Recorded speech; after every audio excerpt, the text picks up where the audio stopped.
Hi, today we are going to learn cross compiler. In the compiler, there is a source program that pass through a compiler and generate a target program. So cross compiler is a compiler capable of creating executable code for a platform other than one on which compiler is running. For example, there is a operating system, Windows operating system, और इस Windows operating system में आपका कोई compiler one है, ठीक है। और इस कंपाइलर वन से जो भी कोड आप जनरेट करो, ठीक है, वो कोड आप किसी दूसरे operating system, for example Linux में अगर आप उसको रन कर पा रहे हो, एग्जीक्यूट कर पा रहे हो, तो वो कंपाइलर आपका cross compiler as a known होगा। सो ये कैपेबल है एक कोड जनरेट करने की जो अदर प्लेटफॉर्म पे भी रन कर सके। देखो प्लेटफॉर्म की यहाँ मीनिंग क्या है। प्लेटफॉर्म में आपका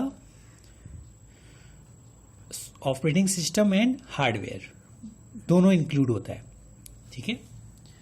तो कंपाइलर क्या करता है, सोर्स प्रोग्राम को टारगेट प्रोग्राम में कन्वर्ट करता है। That is also known as retargeting, मतलब आपसे नए प्लेटफॉर्म के लिए आप कोड जनरेट कर रहे हो, रीटारगेट कर रहे हो।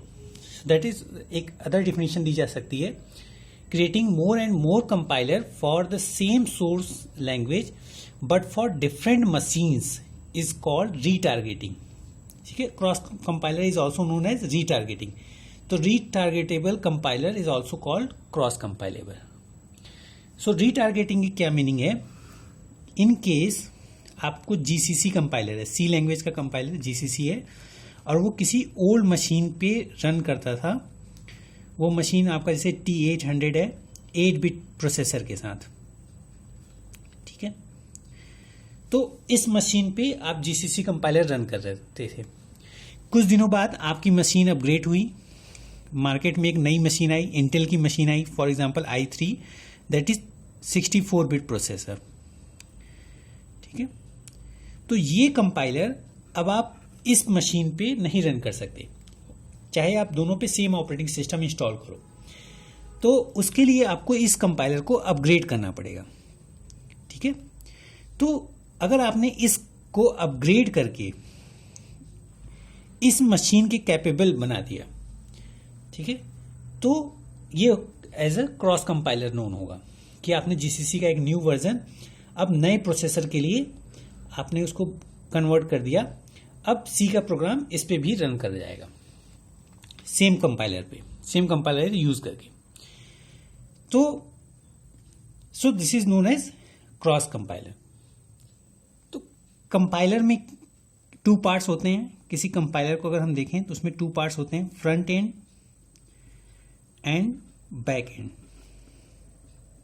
ठीक है, analysis part and synthesis part. तो फ्रंट एंड और बैक एंड, तो ये compiler as a input source program लेगा और जनरेट टारगेट प्रोग्राम करेगा, ठीक है।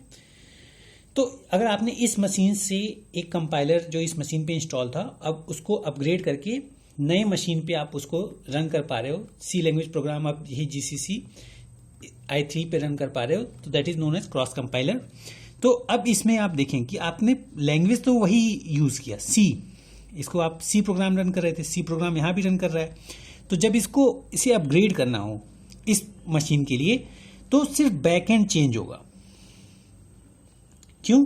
क्योंकि जो फ्रंट एंड होता है वो सोर्स लैंग्वेज पे डिपेंड करता है। तो सोर्स लैंग्वेज के रूल्स एंड रेगुलेशन, एनालिसिस जो भी है, syntax analysis, lexical analysis, semantic, वो तो सेम रहेगा। बस मशीन डिपेंडेंसी जो बैक एंड पे डिपेंड करता है, ये मशीन पे डिपेंड करता है, मशीन आर्किटेक्चर पे, तो केवल ये वाला पार्ट चेंज होगा, ठीक है। और फिर आप जो है न्यू मशीन के लिए कंपाइलर जनरेट कर पाओगे। सो ये GCC is example of cross compiler. Some other examples cross compiler के जैसे आप एलसीसी है, जीसीसी आपका एक एग्जांपल था, और टर्बो सी अगर आप एक प्लेटफॉर्म से दूसरे प्लेटफॉर्म पे भी आप रन कर सकते हो। So this is the definition of cross compiler, that is also known as retargetable compiler. मतलब आप जो टारगेट प्रोग्राम है, टारगेट लैंग्वेज है, वो डिफरेंट प्लेटफॉर्म के लिए आप जनरेट करते हो। Thank you.